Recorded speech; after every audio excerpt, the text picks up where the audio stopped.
Je suis venu à travailler sur Louis-François Chattard et les peintres d'horreur du garde-meuble à la suite d'un travail universitaire, puisque je travaillais sur le mobilier et les arts décoratifs de cette période-là. Et en travaillant sur les sièges, j'ai commencé à m'intéresser aux différents métiers qui intervenaient en raison des règlements des corporations à cette époque-là, avant la Révolution, sur les sièges. Et les doreurs sont les derniers à intervenir sur les bois. Voilà. Après le menuisier en siège, le sculpteur, et vient le travail ensuite de la couche picturale ou de la dorure par les peintres et doreurs. Les plus connus grâce aux archives et qui ont travaillé sur les plus beaux meubles de cette période-là sont ceux qui ont travaillé pour le garde-meuble de la Couronne pendant tout le XVIIIe siècle.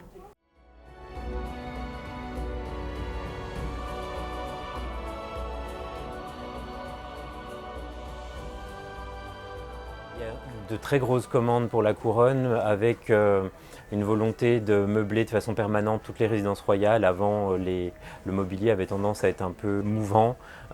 Toutes les résidences n'étaient pas meublées en permanence. Et il y a une volonté qui se fait de meubler en permanence toutes les résidences royales avec un mobilier qui sera fixe et qui est renouvelé assez régulièrement. Ça fait partie aussi d'une sorte de politique de relance par les finances de l'époque, de lancer des commandes importantes de l'État auprès des artisans parisiens.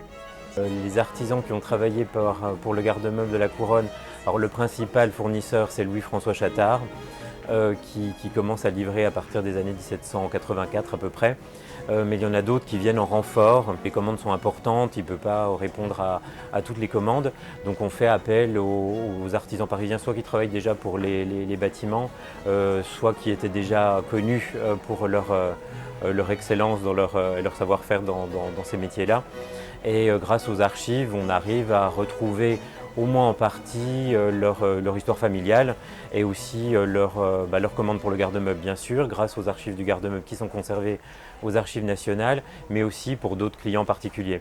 Alors la difficulté, c'est que leurs œuvres ne sont pas toujours identifiables. On peut pour le garde-meuble, parce qu'on connaît les sièges, on connaît différentes marques et on a les archives, donc c'est plus facile. En revanche, la clientèle particulière, c'est beaucoup plus compliqué. On peut avoir le nom du client, mais pas forcément les objets sur lesquels ils ont travaillé.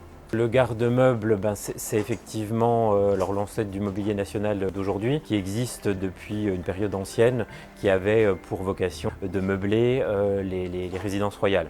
Donc l'essor, on va dire, arrive vraiment au XVIIe, à partir du moment où la cour arrête d'être mouvante et se fixe, notamment à Versailles. Et là, on commande un ameublement plus important qui reste de manière plus durable dans les résidences royales, jusqu'à la fin du XVIIIe siècle, où on le renouvelle de façon régulière et où on fixe un ameublement permanent.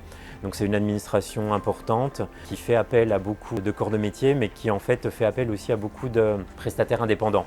La plupart, c'est des artisans plutôt parisiens, mais pas uniquement, et qui sont recrutés. Alors ça a été le cas de Louis-François Chattard, après avoir passé une sorte de concours, comme on pourrait le faire aujourd'hui, c'est une sorte d'appel d'offres avec un échantillon du travail et qui est ensuite noté par des spécialistes du garde-meuble qui estiment que la qualité du travail et le prix demandé sont en adéquation avec ce qu'on attend pour la fourniture du garde-meuble. Pour les doreurs, c'est pas tellement les doreurs en tant que tels, c'est plutôt les batteurs d'or qui étaient les fournisseurs de feuilles d'or, puisque c'est eux qui frappaient l'or, alors selon des méthodes fastidieuses quand même, puisqu'à l'époque on faisait tout à la main, donc il fallait frapper l'or jusqu'à ce que ça soit une feuille suffisamment fine pour qu'on puisse la poser sur des bois traités pour accueillir de la feuille d'or.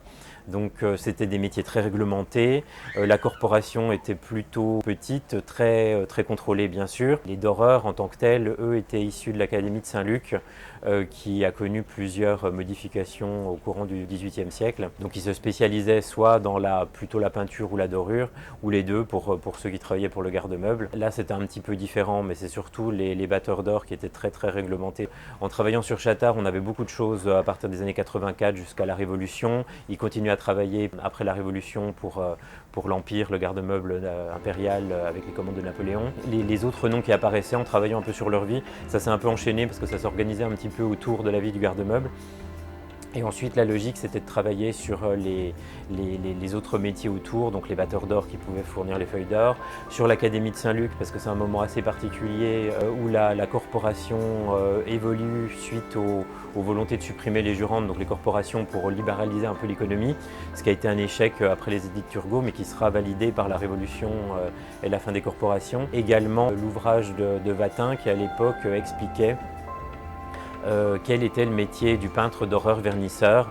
Alors c'était à la fois un ouvrage de vulgarisation, mais aussi qui avait la volonté d'expliquer à un public relativement large, mais quand même d'amateurs, un peu dans l'esprit de l'encyclopédie, ce qu'était le métier de peintre et d'horreur.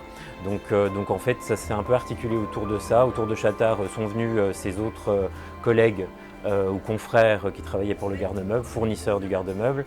Et ensuite, l'ouvrage de Watin qui expliquait un petit peu à l'époque qu'est-ce que c'était la technique du peintre d'horreur, et puis aussi un travail sur l'histoire de la corporation, parce que c'est intimement lié à cette période-là en fait.